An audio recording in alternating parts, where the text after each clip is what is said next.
Well, it's that time again on the Gerald and Dunn YouTube channel where we switch my lighting, specifically my key light, around for not a very good reason other than I like to experiment with big lights for fun in a small YouTube space. And today we're talking about the Aputure INFINIMAT, which is certainly a big light in a small YouTube space. That doesn't have to be. They come really small or get really big. I covered these lights a little bit back at NAB. I don't know if you remember that, mostly on social. And in fact, I actually was compensated by Aputure to make those stories at NAB on this light. But we have a long relationship before that as well. All my lights in here are Aputure and Amaranth. I'm on the take from Aputure. So, don't listen to me if you want a completely unbiased opinion. This is more of just like, look what I did in here. It's silly and it's fun. That's what this video is about. But the INFINIMAT's pretty great. I got 3 cameras set up here. This is camera 1 here. Then we got camera 2, which is way up there to show you what the back of the INFINIMAT looks like, because we're going to talk about it. And then camera 3 is down over here, showing you the size and scale of this thing from the front. Now, the reason why, there's a reason, it might not be a great reason, but there's a reason. The reason why I switched to the INFINIMAT is that previously, I have some footage to show you, I used to have the 600C Pro behind Aputure's massive 150 parabolic light dome softbox thing. And I really, really liked the look. The lighting that I've had in here over the last few months in this sort of new iteration of the set, I've been a really big fan of it. The catch light is great. I like how it's kind of high key, but I still have a decent amount of shape to my face. I've been really in love with the lighting. And a lot of it was because of the size of that fixture and its placement and everything. But the depth that you require in order to have that kind of fixture with that modifier in a space like this, I think I was probably 6-7 feet, like 2 meters of depth taken up by that whole fixture. And anytime I've ever splashed around with wanting really big, soft light, it's either something like that, or it's you set up a scrim and you fill it with a COB from really far away, or you set up a book light. And in every case, it takes a big amount of floor space. So I was excited about the INFINIMAT because, as you can see here, if I turn it off, it's essentially just sort of like an air mattress, an inflatable air mattress in front of a very thin light panel. So the footprint, which I think I show in the before and after footage of setting it up, goes from being 2 meters to maybe like this thin. And I've gained a lot of space back down in this basement studio. So that's why I did it. But I was curious how it would look. And so I have a before and after for you. Before with that 150 parabolic behind the 600C, and then after being this setup here with the INFINIMAT. And I think it's a really good replacement. There's slight differences. Like with the INFINIMAT, because I'm only using the basic diffusion, I didn't add anything else in front of it. It's a little bit harder light than the parabolic softbox was, but only a little bit.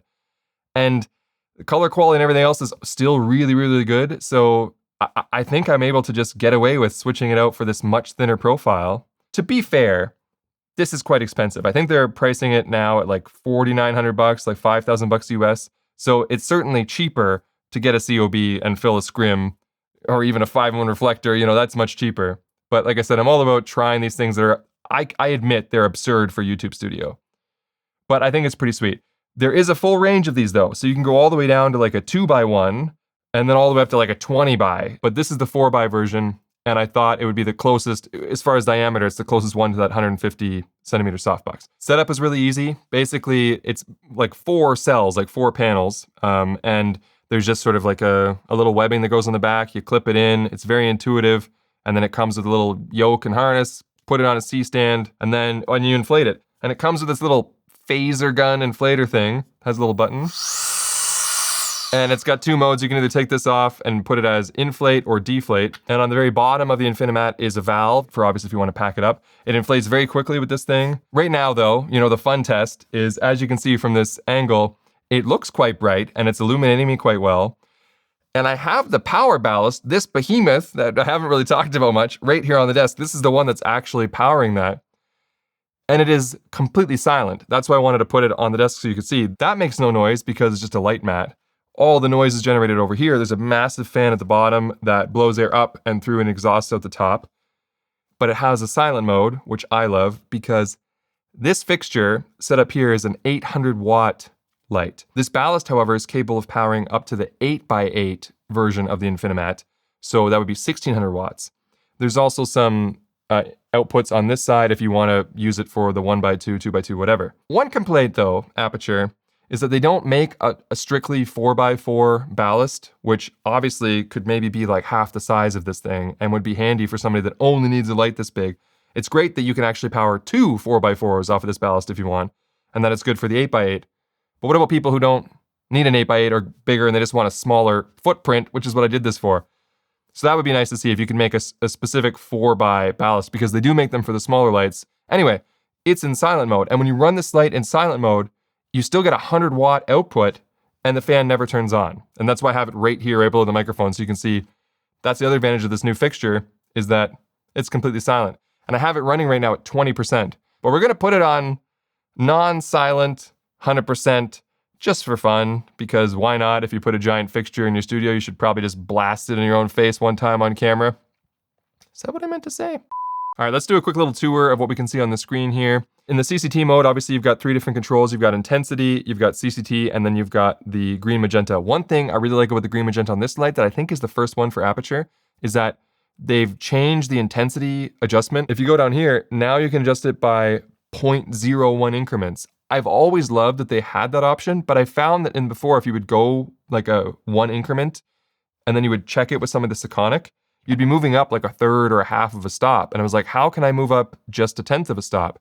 Well, now you can. You can move up in very sort of granular adjustments on the green magenta, which is fantastic. Now, if we put this thing all the way up to 100, this is still in silent mode, and it's this bright. This is what the 100-watt, light mat looks like through that air mattress. And I say 100-watt because that's how it operates in silent mode.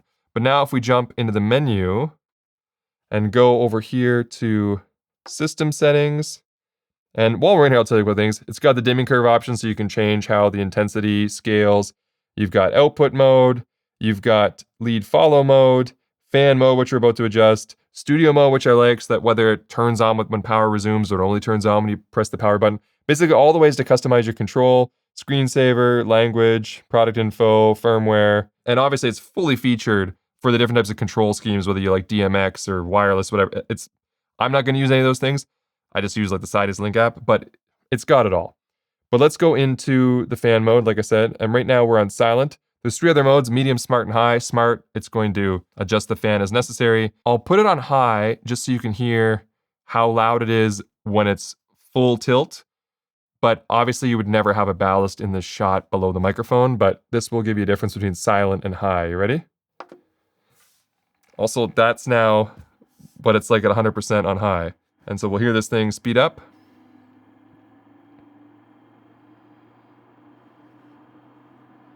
It certainly makes noise, like you definitely don't want this in your shot. But if we switch it over to smart, then it will only get as loud as it needs to.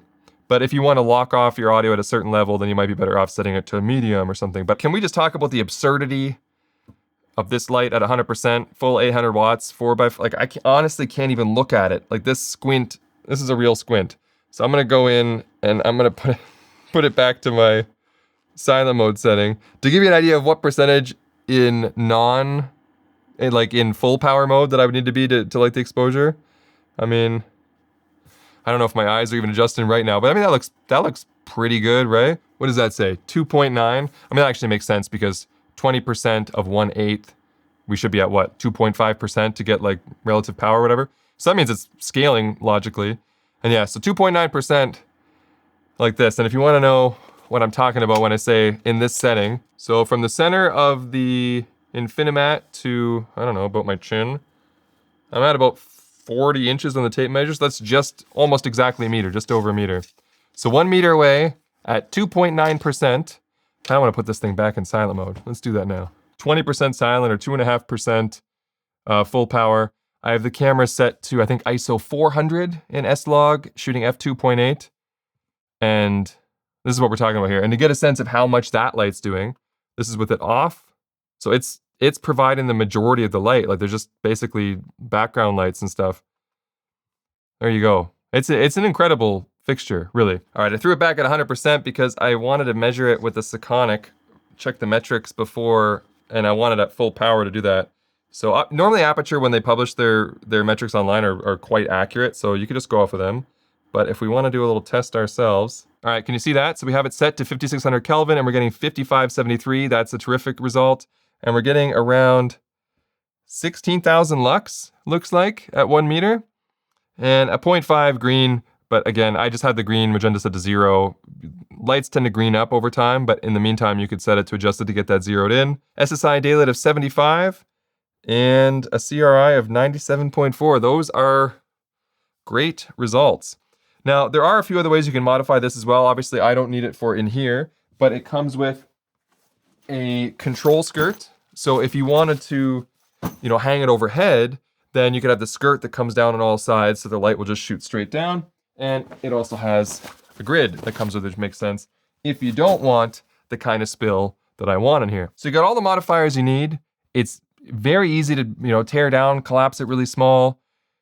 Super portable, except for that if you want to put in the carrying cases are big, so I shouldn't say super portable. And again, my complaint about the ballast is that for the 4x4, you need this giant ballast, which means you need like a box the size of a 600 just to carry your ballast around. Oh, and also while we're still talking about the ballast, I should go into the light modes.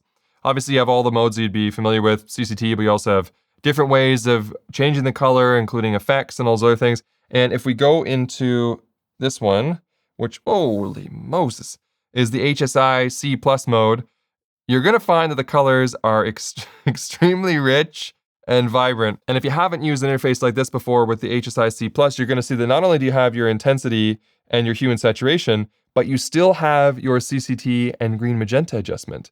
So you can really dial in the color to be exactly what you want. And your typical hue wheel, let's take it around a circle so you can see all the colors. Yikes, I got to turn this down a little bit. Hang on, let's go to the intensity, turn that down significantly. There, now it looks like I'm in front of a big fire. It's kind of what it looks like. But yeah, all the modes are here, as you would expect. It's probably the most fully featured Aputure light to date, just by adding a few more small things. And they've been pretty great for the last couple of years of having pretty much everything you need. This one's got all those things, and then more fine granular adjustment. It is a fantastic product. Like I said, I'm on the take from Aputure, so I'm not going to try to make this a review. This is more of just like, look how I used it. And if you are a silly YouTuber like me that wants to cut down on the footprint while also keeping a massive soft light without using a book light or a distant COB or 150 parabolic softbox, this is definitely the solution. It's like the ultimate YouTuber light, if we dare call it that. I just can't believe how good the A-roll looks with no compromises and it's silent and I get all my floor space back. I love it. Great job. All right. I'm done.